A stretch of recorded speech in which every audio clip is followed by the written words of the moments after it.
मेरो चाहिँ मूल एजेन्डाहरू जुन मैले कामहरू अगाडि बढाएको छु, जुन मैले भने म एउटा माता सीताजीको नगरीबाट प्रतिनिधित्व गर्छु, यसमा कसरी चाहिँ हामी आफ्नो सामाजिक सांस्कृतिक हिसाबमा चाहिँ यो पर्यटकको रूपमा विस्तार गर्ने, एउटा त्यो भयो सांस्कृतिकलाई कसरी हामी जगेर्ना गर्ने, हामीले कसरी जुन हामीले पाएको कुराहरूलाई संरक्षण गर्ने, संरक्षण सहित जुन एउटा माता सीताजीको नगरीमा यहाँ सीता र रामको स्वयंवर भएको यो पवित्र भूमिमा विश्वभरिबाट यहाँ कसरी चाहिँ यो आशीर्वादको रूपमा यहाँ चाहिँ आशीर्वाद लिनलाई स्वयंवर गर्नलाई जुन म्यारिज हबको रूपमा यो म्यारिज गन्तव्यको रूपमा विस्तार गर्नका लागि मैले जुन नीति तथा कार्यक्रममा अगाडि बढाइसकेको छु र यसलाई कार्यान्वयन कसरी गर्ने एउटा मेरो मूल एजेन्डा यही हो। अर्को जुन मैले चक्रपथको कुरा गरेँ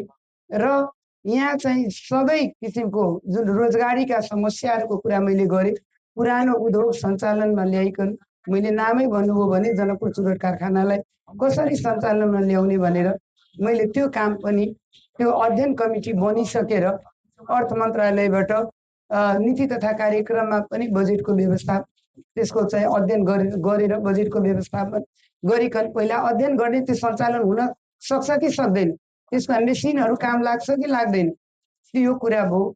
त्यसपछि मैले यहाँ जुन किसानहरूको समस्या छ, समयमा मल खाद पाउँदैन, समयमा जुन आकाशे घरमा किसानहरूलाई बस्नु परेको छ तर समयमा पानी नपर्ने, जुन एउटा जलवायु परिवर्तन र चुरेको ठुलो असर, जुन चुरे संरक्षणलाई अलिकता बल पुर्याउनु पर्ने र जुन अहिले समस्या भोगिराखेको किसानहरू समयमा पानी पर्दैन, चाहिने बेलामा पानी नपर्ने र धान काट्ने बेलामा यो पालि पनि यहाँहरूले हेर्नुभयो होला, धान काट्ने बेलामा पानी परेर धानहरू चाहिँ कसरी नष्ट भयो, घरभित्र आउन गाह्रो भयो। यो कुरालाई जुन सुनकोशी मरिन डाइभर्सन यो सिँचाइ योजना अगाडि बढाएको छ, जुन अन्तिम चरणमा छ, त्यसलाई सुनकोशी मरिन सहित कमलामा पनि खसाइकन अनि मात्रै धौसा जिल्लालाई सिँचाइ मात्रै होइन खाने पानीलाई पनि सहज गर्नुपर्छ। किनभने कलहरू पनि अब गर्मीयाम लाग्ने बित्तिकै कलहरू सुखा हुन्छ, दीर्घकालीन रूपमा कलले मात्रै समस्या समाधान हुँदैन।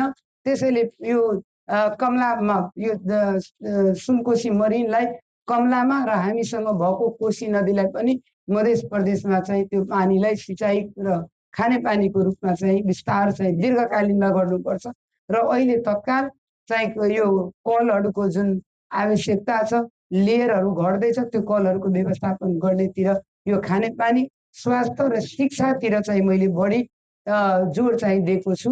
जुन स्वास्थ्यको लागि पनि मान्छेलाई काठमाडौँ र धरान मात्रै जानुपर्ने बाध्यता छ, यसलाई चाहिँ हामीले अगाडि बढाउने कुरा गरेका छौँ। अब विभिन्न यहाँ सानो सडक पुलका समस्याहरू छन्, पूर्वाधारको मैले भने यो कुराहरूलाई चाहिँ मैले धेरै कामहरू गरे पनि र धेरै बाँकी पनि छ। यहाँ चाहिँ मठ मन्दिरहरू हेर्नुभयो भने एउटा ऐतिहासिक मठ मन्दिरहरूलाई जीर्णोद्धार गर्नुपर्ने अवस्थाहरू छ। यहाँ चाहिँ मैले अघि पनि भने यो 72 कुण्ड र 52 कुटीको कुरा मैले उठाउँदै गरेको छु, जुन धेरै चाहिँ कहीँ न कहीँ जीर्णोद्धार गरेर एउटा त्यसलाई बनाउनु पर्ने अवस्था छ। यहाँ चाहिँ धेरै कुराहरू, धेरै बजेटका व्यवस्थापनका कुराहरूमा कहीँ न कहीँ जति द्रुत गतिमा हुनुपर्ने त्योहरू भएको छैन। यो कुराहरूलाई चाहिँ एड्रेस गर्नुपर्ने छन्।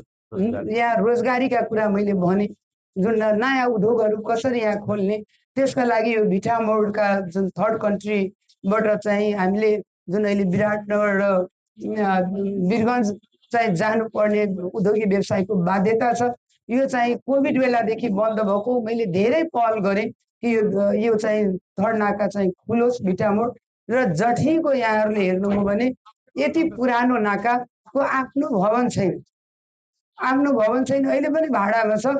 यो भवन चाहिँ आफ्नो बनाएर अझ पनि यो छोटी भन्सारको रूपमा एउटा पुरानो काम पनि यहाँबाट उद्योगी व्यवसायीको बढी चाहिँ काम त्यहाँबाट भएको छ। तर सरकारले जति खुला गर्नुपर्ने सुविधा दिनुपर्ने त्यो सायद पूर्वाधार पनि नभएको कारणले गरेको छैन होला। त्यसले त्यो पूर्वाधार बनोस् भनेर मैले धेरै पहल गरिराखेको छु।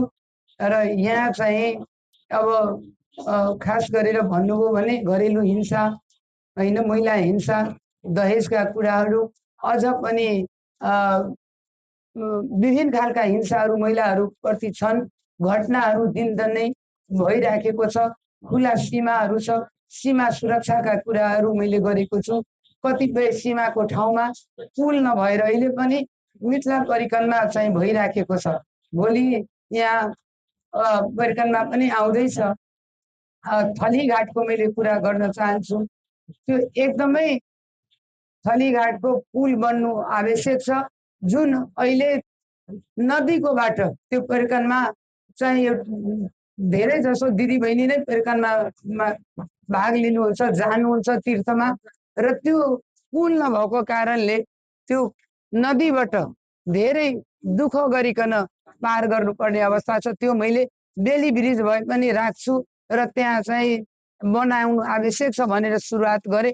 तर त्यो कुराहरू पनि अधुरो छ, हुन सकेको छैन।